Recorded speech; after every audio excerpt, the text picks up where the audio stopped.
verse 6, pray for a country by name Peru. I have not known much about that country.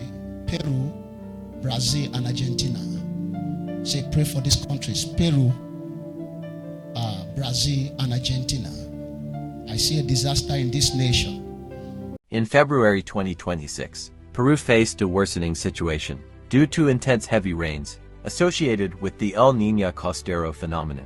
Persistent downpours, river overflows, landslides, and widespread flooding have been affecting large parts of the country. This climatic event has led to extreme weather conditions, resulting in a growing number of affected people due to floods, slope collapses, and land erosion across multiple regions. Heavy rainfall impacted dozens of districts and regions throughout Peru, including Arequipa and its 16 affected districts, where water and mud flows inundated residential areas and damaged critical infrastructure. Roads have been destroyed, homes flooded, transportation disrupted, and emergency response teams remain actively engaged in relief operations. According to official data from national civil defense authorities, a significant number of people have been affected, and the figure continues to rise as the situation develops. The losses are linked to torrential rains, sudden mudflows, huecos, road collapses, erosion in rural and urban zones, disruption of transport routes, and damage to residential buildings and infrastructure nationwide.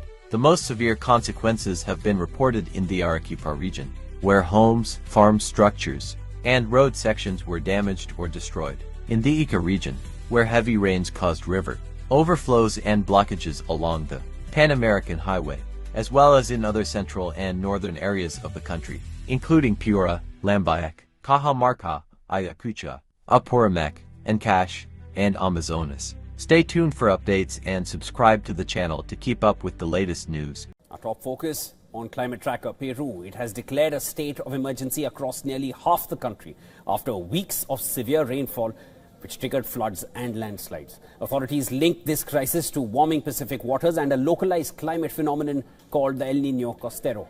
Peru's new prime minister declared the state of emergency just a day after her appointment.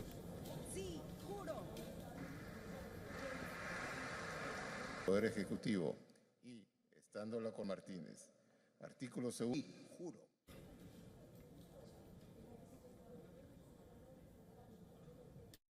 Declaring a state of emergency in several districts and provinces of Arequipa, as well as in the district of Ocucaje in Ica, due to the damage caused by heavy rains. These emergency declarations activate a series of benefits for the areas that are, so to speak, included.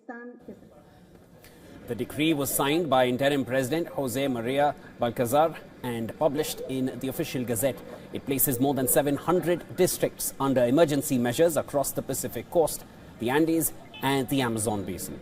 The 83-year-old president landed in flood-hit Arequipa after the emergency was declared. Authorities say this response was delayed by political upheaval as Balcazar has only sworn in his cabinet on Tuesday. He ended a ministerial vacuum that followed the removal of his predecessor, who is under investigation for corruption and influence peddling.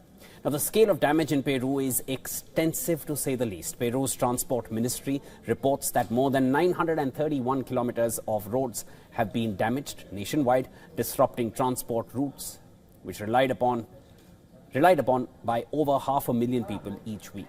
The national death toll from rain-related incidents since December has risen to 68. Recent fatalities include a father and son killed by a landslide in Arequipa and a police officer who drowned in the Rimac River while attempting a rescue during flooding in Lima. Officials warn conditions may worsen even further. Pacific Ocean temperatures continue to rise and meteorologists expect El Niño costero to strengthen slightly in the month of March. This will increase evaporation and intensify rainfall, potentially swelling rivers. As emergency cleanup operations continue in southern regions, residents along Peru's coastline are also facing dense fog, known locally as neblina. It is a seasonal phenomenon linked to the cold Humboldt current, which traps moisture near the ground and reduces visibility along the coast.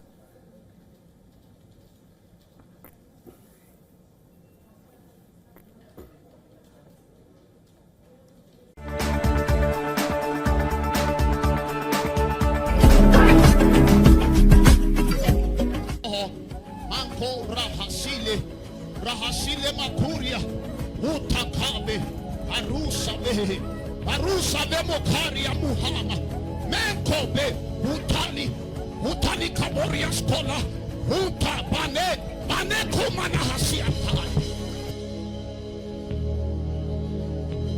Ankoria Sola Briantobamo.